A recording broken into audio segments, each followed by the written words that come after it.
আসসালামু আলাইকুম। আপনি কি ক্লাসে বসে বা জেমে আটকে থেকে প্রায় দিবা স্বপ্ন দেখেন?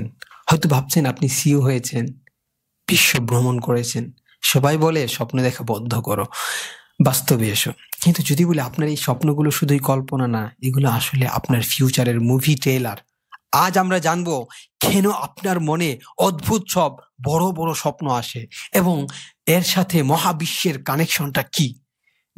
বিখ্যাত লেখক এস্থার ও জেরি হিক্স একটা দুর্দান্ত লজিক দিয়েছেন। ভাবুন তো, একটা উক গাছের বীজ কি এমন কোনো গ্রহে জন্মাবে সেখানে মাটি, পানি বা সূর্য নেই? কখনোই না। প্রকৃত ভুল করে না। ঠিক একইভাবে আপনার মনে যদি কোনো বড় স্বপ্নের বীজ এসে থাকে, এর মানে হলো এই ইউনিভার্স সেটাকে সত্যি করার মতো সব উপাদান, রিসোর্স অলরেডি আছে। যেমন সার্ভারে ফাইল না থাকলে আপনি ডাউনলোড বাটন টিপতে পারবেন না, তেমনি বাস্তবে সফল হওয়ার অপশন না থাকলে আপনার মাথায় ওই স্বপ্নটাই আসতো না। সমস্যা হলো আমাদের সেলফ ডাউট বা ইম্পোস্টার সিনড্রোম। যখনই কোনো বড় আইডিয়া মাথায় আসে, আমরা ভাবি, দূর, আমাকে দিয়ে এটা সম্ভব? এটা একটা মস্ত বড় বাগ।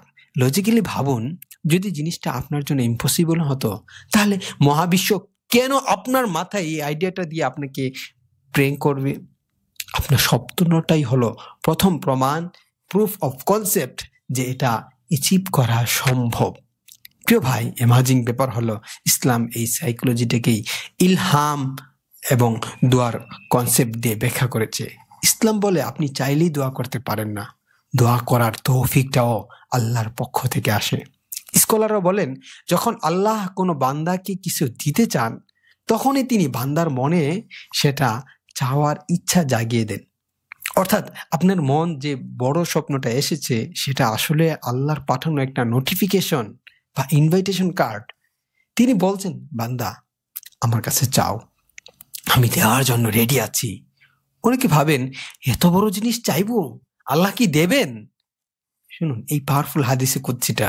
রাসূল সাল্লাল্লাহু আলাইহি ওয়াসাল্লাম বলেছেন, আল্লাহ বলেন, হে আমার বান্দারা, যদি তোমাদের প্রথম এবং শেষ, মানুষ এবং জিন সবাই এক জায়গায় দাঁড়িয়ে আমার কাছে চায়, আর আমি প্রত্যেককে তার চাওয়া অনুযায়ী দিয়ে দিই, তবু আমার ভান্ডার থেকে ততটুকু কমবে না যতটুকু একটা সুই সমুদ্রে ডুবানোর পর সমুদ্রের পানি কমে। অর্থাৎ আপনার স্বপ্ন যত বড়ই হোক, আল্লাহর ভান্ডারের কাছে সেটা এক ফোঁটা পানির চেয়েও নগণ্য। আল্লাহ পবিত্র কোরআনে আমাদের স্বপ্ন, দোয়া কবুল করা গ্যারান্টি দিয়ে রেখেছেন। উজিবু দাওয়াতাদ দাঈ ইযা দাআন। অর্থাৎ আমি প্রার্থনাকারী ডাকে সাড়া দেই যখনই সে আমাকে ডাকে। তাই প্রিয় ভাই, নিজের স্বপ্নকে কখনো অবাস্তব বলে উড়িয়ে দেবেন না। আপনার স্বপ্ন হলো আপনার ফিউচার রিয়েলিটির ব্লুপ্রিন্ট। যেহেতু আল্লাহ আপনার মনে স্বপ্নটা দিয়েছেন, তার মানে এর ম্যাটেরিয়ালসও তিনি দুনিয়াতে রেখে দিয়েছেন। আজ থেকেই বড় স্বপ্ন দেখুন এবং আল্লাহর কাছে চান। ভিডিওটি ভালো লাগলে শেয়ার করুন। দেখা হবে পরের ভিডিওতে ইনশাআল্লাহ। আসসালামু আলাইকুম।